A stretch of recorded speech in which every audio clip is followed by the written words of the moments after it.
Indlovukazi.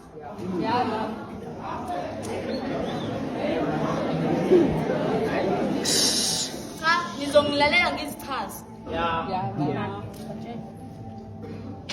Indlovukazi. Umlomo wami yisitebelo samagama ajulile. Iphimbo likahamba esitabeni njalo wazaphelela ngamandla alale washona. Ngabekwa emzimbeni adelelekile ngahlala kona. Kepha amandla abekwa kimi nokungiphilisa ezikanyezini nasemafini nama ngazi kanjani. Ngakhuliswa isalukwazi yesidala ngenhlonipho umhlaba ungibuka bethe kazi bayophela lapho bengenamali. Iketa kimi bangifundisa ukuthi iza ngemuva ukujuluka kwakho kuyephumeleleni kwakho. Kunembhalo elokuyifika njalo kimi izimpinda nezitandela impika badala kumina. Ilokhu ingisobozele njalo ngemisobo emihle yekusasa engingalazi ngilangazelela ukulifeza.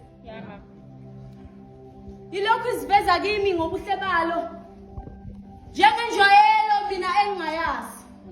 Ngibuye ngitshele ukuthi mangitshela amaqiniso nina lezi zikamba zanamhlanje kazizifuzanga nezi izimbiza.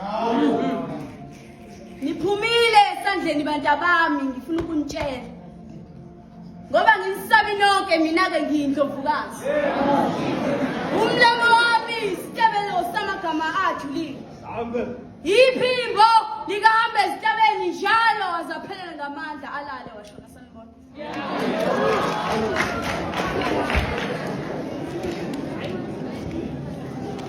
How am I? Ngizothanda ukunixoxela uhambo lendodakazi kakufa ukuthi lihamba lifikele. Uma usalifuna likazoza kwena liyosifikela masethini. Inehubo layo-ke engaphumi lingahlatsheleliwe ekhaya. Ifuna kuhlala njalo kuthiwe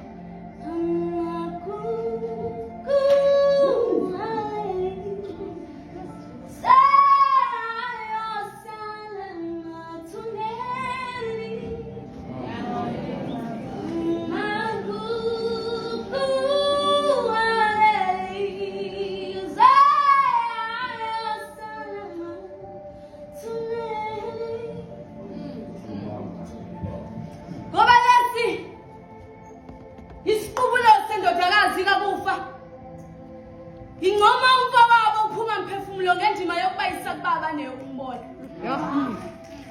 Ngoba la kimi khona la kusemkhathini. Ngasenta kwalomkhathi kuwokuhlala ukufa nombuso wakhe. Ngaphansi kwalomkhathi kuwokuhlala indodakazi kakufa enguntulantulane engenakhaya. Abanye bathi ihlala ezandleni zabantu. Abanye bathi ihlala emphefumulweni. Nabezinhliziyo bathi ukuphuka kwabo-ke yafika kubona. Nabo moya bathi abavakasheli bafundisa ukuhamba ebusuku ngemshanelo. Indodakazi kakufa le ithi ifikane nezithandani zeminyaka yahluleka ukubuka izinto ezifisayo zenzeka kwabanye yangena phakathi kwabo yabahlakazi. Ibisithatha kanjalo inhliziyo yedwa. Ithi bisiqhubeka nohambo lwayo yafika umndeni ubabene yathi uma ingena baba behlangana bekhuleka ithi yabahlakaza maqede yangena kubhuti omdala wathatha inkemba wokuhlaba.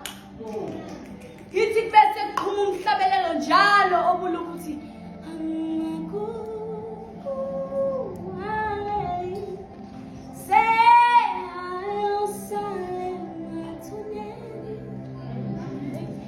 ithi kulolu hambo layo ike yahamba nobuhlungu enhliziyweni yayo iqonde esibhedlela ngokufika abalimele nabadabukileyo njengayo.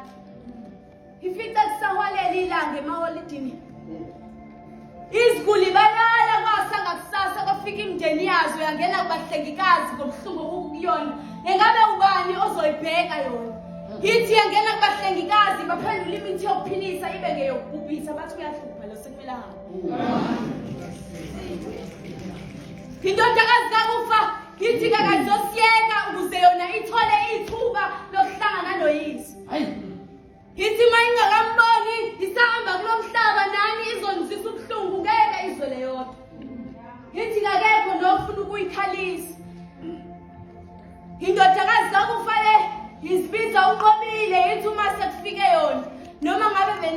kangakanani izonihlakaza phela yona ingeyakakufa umakoti wemizi yonke isitha sabo bonke abaphilayo ngakho-ke nayo iyisitha sayo lokhu ekwenzayo ikwenziswa ubuhlungu obuphila kuyona ngaphakathi umzwangedwa uyayibulala siza indodakazi kakufa wena onolwazi yize ihlangane noyise onokhumbula ekhaya wezulu amsize Nkosi yami ngoba usesebenze kakhulu ukuthi ubaba wakhe awunqobe umhlaba kodwa-ke imizamo yakhe kayifiki kuyise.